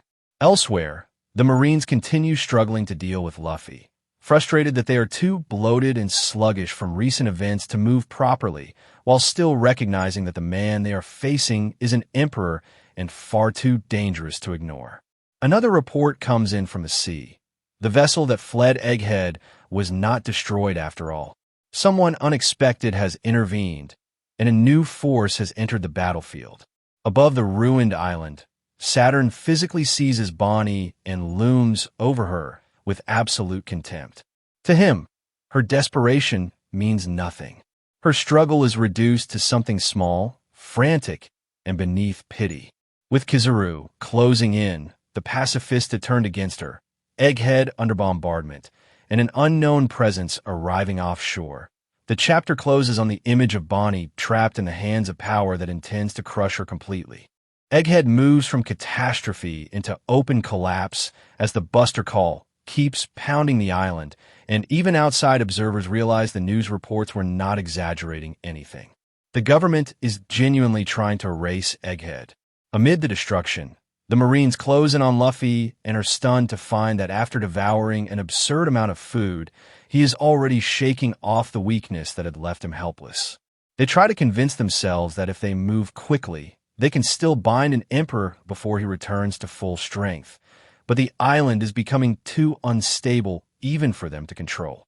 Elsewhere, Saturn keeps tightening the noose. While the fleet batters Egghead from all sides, Sanji spots Kuma and Bonney dropping through the chaos, and Saturn responds by ordering the bombardment to continue without mercy. He also commands the pacifista to kill Kuma and Bonney, fully intending to let Kuma's own copies finish what the government started. Vegapunk understands immediately that there is only one way to stop it. He calls Atlas and tells her to inform Bonney of the truth that had been hidden until now.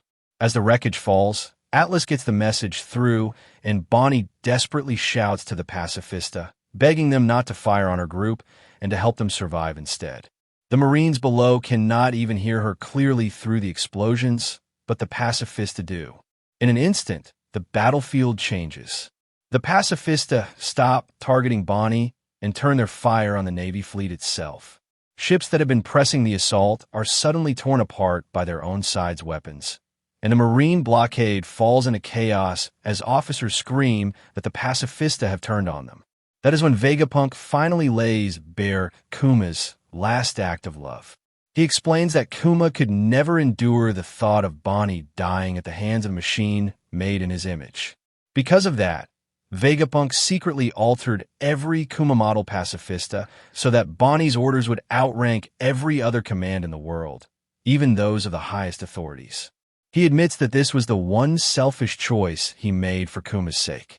No matter how cruel the world became, Kuma would always protect Bonney. Hearing that, Bonney realizes that even after losing everything, her father never stopped reaching for her. Saturn answers that revelation with brutality. To him, this is not sentiment or loyalty. It is unforgivable treason. He attacks Vegapunk and leaves him grievously wounded, making it clear that exposing such a secret will be met only with punishment. Bonney cries out as Vegapunk falls, and Saturn immediately tells Kizaru to finish the rest before the chaos spreads any further. Kizaru obeys. Light flashes through the air as he attacks Bonney, Vegapunk, and the others in the middle of their fall, then closes in with the cold intention of ending Bonney and Vegapunk together in one stroke. And then Luffy comes back, stuffed, recharged, and smiling with that ridiculous freedom that only grows more dangerous in the middle of disaster. He snaps back into Gear 5. His strange heartbeat begins pounding across Egghead again, and before Kizaru can finish his attack, Luffy slams into the battlefield and smashes the Admiral away. Bonney stares at him in shock. Vegapunk, battered and bleeding, tells her that she still has not fully understood what she is looking at. Kuma had not fixed his hopes on Luffy by accident. The boy he believed in is the legendary Nika, the sun god, the warrior of liberation from the old stories. Bonney remembers the tale, the beat tied to that figure, and the laughter Kuma believed would one day arrive with salvation. At that moment, she finally understands that Kuma was right all along. But the chapter is not finished raising the stakes. Far off the northeastern coast of Egghead, the Marines report a massive ship charging straight through the blockade. The sailors panic as cannon fire fails to stop it. Then the intruders reveal themselves. Dory and Broggy have arrived with the giant warrior pirates, and they have come for Straw Hat Luffy. With Egghead burning, Vegapunk bleeding, Bonney cornered, Saturn enraged, Kizaru thrown back into the fight, and the giant pirates crashing into the siege, the chapter ends on a sudden, explosive reversal as hope finally storms the battlefield. The chapter opens with Egghead still drowning in chaos. The eastern side of the battlefield is exploding into something even louder. The giant warrior pirates have fully arrived. Oimo and Kashiai reunite with Dori and Bragi, and the giant crew tears into the marine lines with enormous momentum. The chapter takes time to let this reunion breathe through Usopp's eyes. He recognizes them instantly and is so overcome with relief and awe that he can barely hold himself together. The story then reconnects the old threads. Little Garden, Eni's Lobby, Oimo and Kashiai, Dori and Bragi, and a legend of a crew whose return once seemed impossible. What looked like a sudden miracle is actually the payoff of relationships built much earlier in the story, and that makes the arrival hit even harder. Nami's group quickly realizes the giants are not here to start a pointless war. They came to pull them out. Lilith checks in with Brook's side, only for Brook to report, in the driest possible way, that they are close but cannot simply sail off the edge because the barrier would roast them. Jinbe, ever practical, decides enough is enough and moves to collect Zoro because this is no longer the moment for prideful delays. That cut leads directly into Zoro's ongoing fight with Lucci. Both men are worn down, bleeding, and still brutal. Lucci tries to weaponize the broader situation, taunting that the Straw Hats will fail if Zoro cannot finish quickly and portraying him as a burden dragging his own crew down. Zoro answers exactly like Zoro, cold, contemptuous, and totally unwilling to grant Lucci even the dignity of controlling the story around the fight. Their clash stays unresolved, but the point is clear. Zoro is still standing, still dangerous, and still not interested in leaving on Lucci's terms. Out at sea, the Navy is in damage control mode. The Pacifista Rebellion is still shredding their formation, and report after report comes in about the number of ships lost. Vice Admiral Red King orders the smaller vessels withdrawn and the battleships pushed forward to preserve the blockade. The Marines are still trying to tighten the ring, but the more they react, the more obvious it becomes that the siege is slipping from neat command into barely managed chaos. Back on land, the emotional thread comes back to Bonney. She drops toward the battlefield, and Luffy notices her at once. He calls to her with the same blunt simplicity he uses for everything, and that small gesture lands because it cuts through all the myths and politics around him. Bonney sees Vegapunk collapsed and Kuma ruined, and for a moment the whole disaster feels like it is about to bury her completely. Luffy answers that despair with violence. Still in Gear 5 and moving with that absurd, unstoppable freedom, he grabs Saturn and hurls the Elder away, smashing his monstrous body through the island to buy everyone a heartbeat of space. Atlas immediately uses that opening to try to get Bonney and Vegapunk moving, but Vegapunk, painfully aware of his own condition, admits that if he is moved now he will die. Atlas refuses to accept that and keeps pushing anyway, because leaving him behind is no longer an option. Then Kizaru reappears and tries to end Bonney on the spot. What follows is one of the chapter's sharpest turns. Sanji throws himself between Bonney and the attack and kicks away Kizaru's laser, an act so ridiculous that even Kizaru briefly loses his usual detached calm. Sanji, intense and completely unashamed of the emotional logic behind it, basically treats love as a force stronger than physics. Frankie and the others can only stare. For one split second, the impossible becomes normal again, just because the Straw Hats refuse to let despair play by the rules. While the crew starts dragging Vegapunk toward the northeastern port, both Kizaru and Saturn begin re-entering the fight. Saturn crawls back out of the rubble, reminding everyone that throwing him away is not the same as being rid of him. But before that thread can immediately tighten, the chapter cuts to a darker side of Egghead's converging chaos. Standing beside Saturn are two infiltrators from the Blackbeard Pirates, Katarina Devon and Van Augur. Devon is openly delighted to be in the presence of one of the 5 elders and reveals that their mission is already accomplished. Saturn instantly recognizes the threat in Blackbeard's name and demands to know what they want. Devon's answer is broad and chilling. Teach is not aiming at one relic, one island, or one grudge. He is aiming at the world. Then Van Augur teleports them away before Saturn can punish them. Watching all of this, Caribou nearly loses his mind with joy. As a filthy little opportunist to the very end, he comes crawling out and begs the Blackbeard pirates to take him to Teach, babbling that becoming one of Teach's subordinates is the dream of his life. The island is still being shelled mercilessly under the Buster Call, with explosions rolling across the coast and smoke swallowing the skyline. In the middle of that ruin, Caribou throws himself at Katarina, Devon, and Van Augur and frantically tries to convince them not to kill him. He insists he is not just some random pest clinging to another crew's wake. He claims he has information valuable enough to matter to Blackbeard personally. Then he begs to be taken to Teach, promising to surrender all of it if they will just bring him along. It is a filthy little opportunist pitch, but the information is enormous. Out on the water, the Marines are in crisis. The Pacifista Rebellion continues wrecking the Navy formation, and the officers finally have to admit that this operation is devouring itself. They pull back from the shoreline, curse the special defenses protecting the Pacifista, and bitterly realize how dangerous Vegapunk's science truly became. The vice admirals quickly connect the dots. Bonney must be the key. If Vegapunk handed her command authority over the Pacifista, then the only way to regain control is to eliminate her immediately.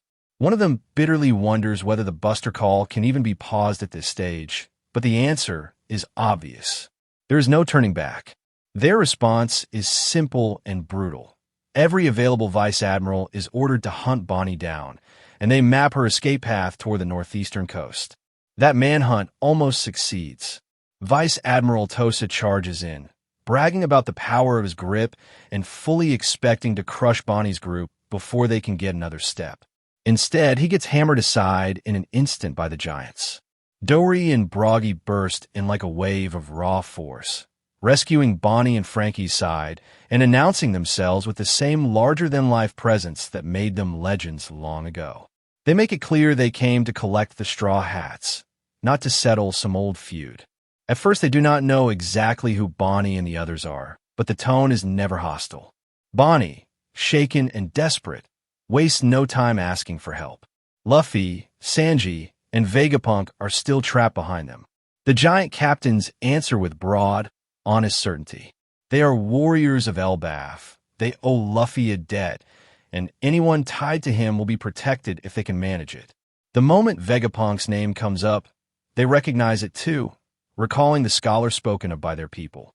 They split their forces immediately, ordering their men to carry Bonney's group back toward the ship while they keep driving into Egghead through the fires. The Marines do not sit still. More vice admirals gather at sea, trying to mount a proper counterattack against the giants. Their communication lines are a mess, their smaller vessels are wrecked, and yet they keep trying to tighten the net. One even remarks that giants are not immortal and recalls Saul from the past, but the exchange feels more like an attempt to steady nerves than real confidence. When they ask where the rest of the targets are, they learn the remaining straw hats and key players are still above in the upper laboratory region. The operation is no longer just a siege.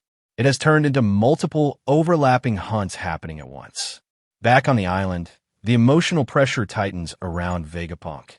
He finally says outright what his body has already been telling everyone. Moving him will kill him.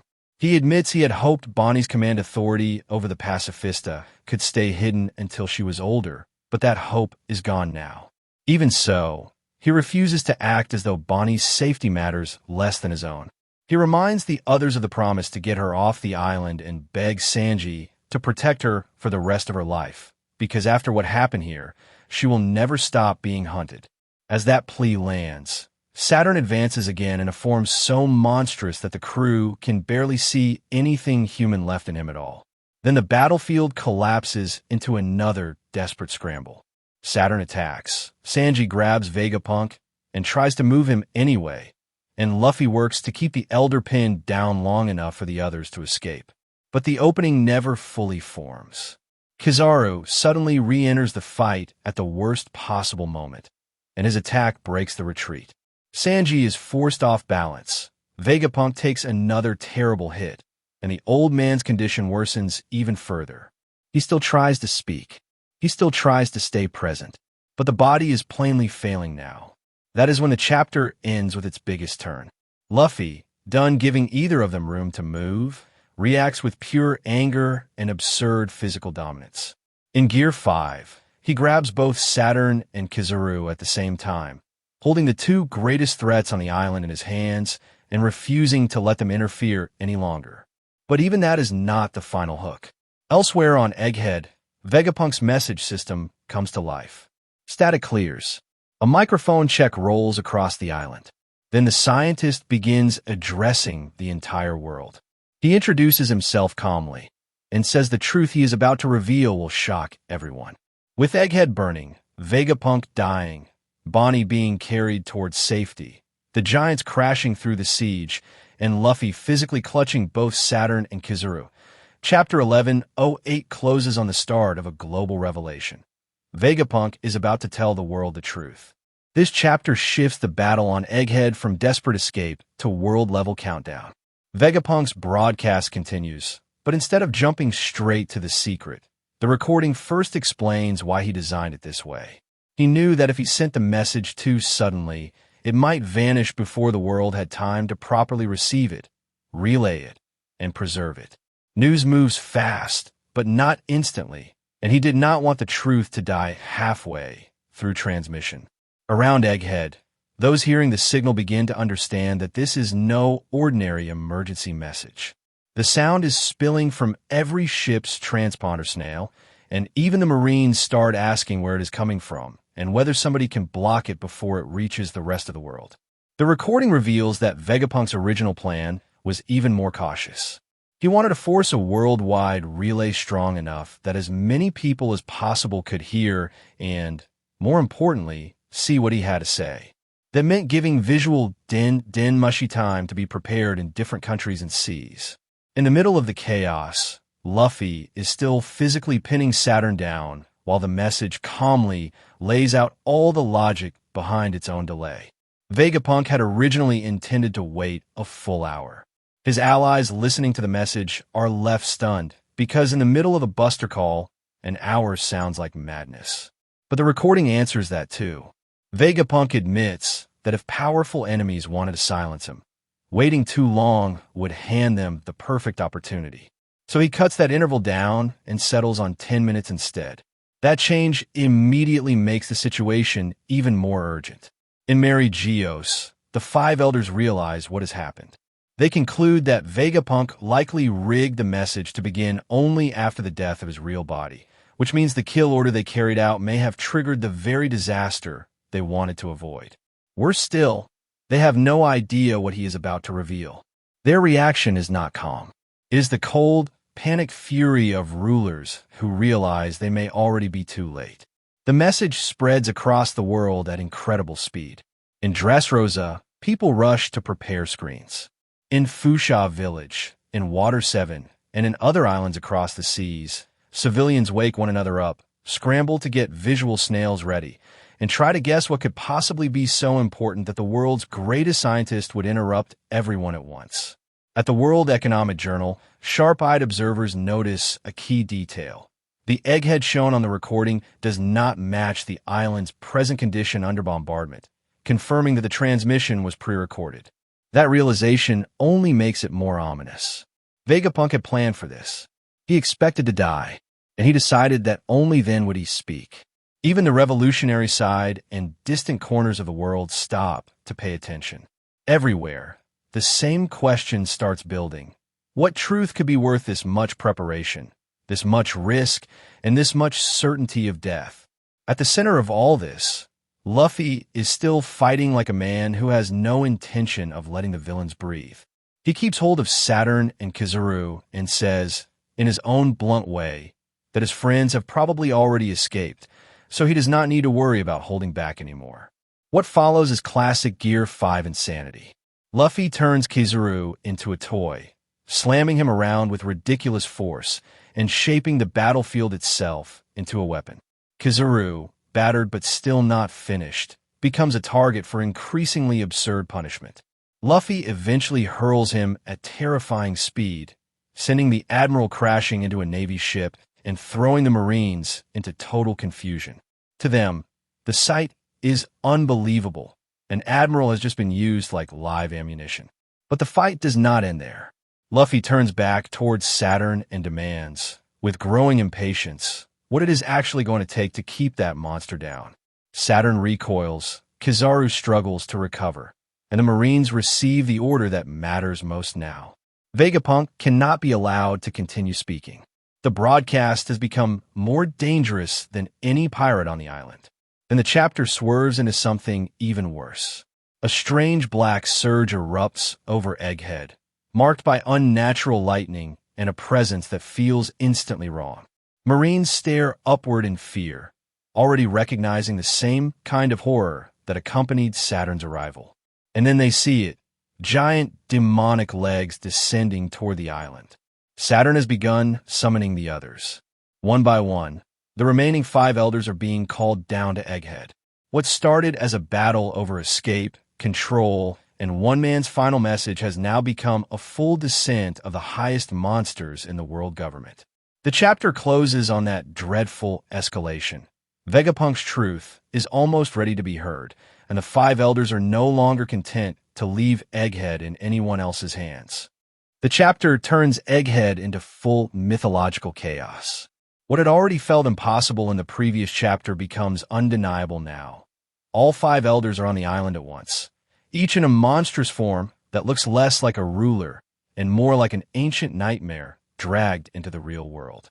Luffy finds himself standing before the entire highest authority of the world government, not as distant political figures, but as towering beasts. The timing also makes one thing clear. Vegapunk's message has already bought enough time to force them into direct action. They're no longer hiding behind Marines, admirals, or protocol. They are here themselves because they cannot allow the truth to reach the world. The elders do not waste time posing. One of them immediately tears away from the group and races across Egghead, showing that they are dividing the battlefield with ruthless efficiency. This is no ordinary boss fight. Each one has a role, and every second matters because Vegapunk's countdown is still moving in the background. Marines can barely do more than stare as these monsters cut through the island like natural disasters with intent. Elsewhere, Brookside is saved from disaster when a pacifista suddenly locks up and stops attacking.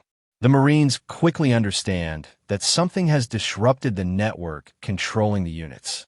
Their own supposed advantage starts failing right when they need it most. At the same time, the giant bird-like elder heads toward the northeast shore where Bonney and the Straw Hats are trying to escape. That shift tells the whole story. The elders are not just chasing Luffy. They are hunting the escape route itself. Sanji's side is warned not to stand around trying to understand every new horror. There is no time.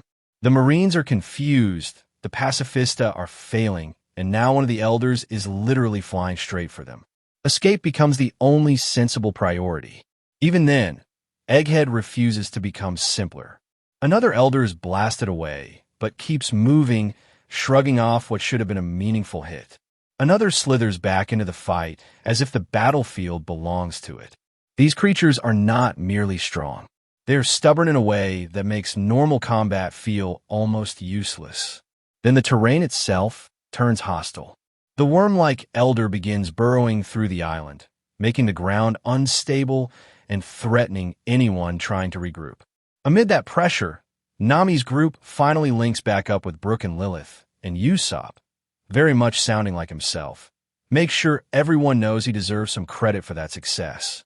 But Nami has no patience for celebration. The situation is still a disaster, and with Zoro not yet back, she makes it very clear that if he keeps dragging things out, she is ready to haul him back by force. That cuts straight to the other major threat of the chapter, Zoro versus Lucci.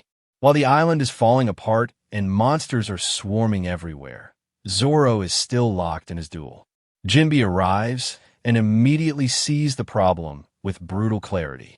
Whatever pride or momentum Zoro has in that fight, it is no longer worth the cost.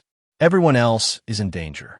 Zoro, sharp as ever, finally stops treating the duel like unfinished business and lands a heavy blow that sends Lucci crashing.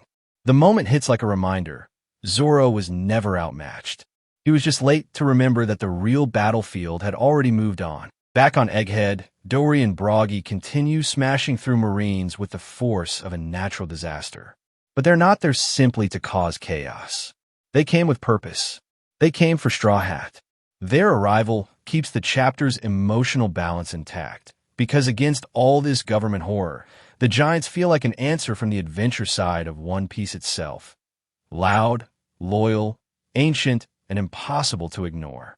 The chapter's final turn is classic Gear 5 madness. In the middle of this impossible battlefield, Luffy gets swallowed whole by one of the Elder's monstrous forms. Under normal circumstances, that would be a cliffhanger of pure dread. Instead, it becomes something stranger. Luffy is still fighting from inside, still turning terror into absurdity by refusing to react like prey. And just when the image reaches peak insanity, Dory and Broggy arrive, spot what has happened, and react with a mix of shock, recognition, and immediate action. The chapter ends with the Giants charging toward their captain's ally, ready to rip him out of a monster's gut if that is what it takes. So the hook going forward is huge on every level. Vegapunk's broadcast is still counting down. The 5 elders are rampaging across Egghead. The escape is still incomplete, and now Luffy is literally fighting from inside one of the monsters while the Giants finally enter his side of the battlefield.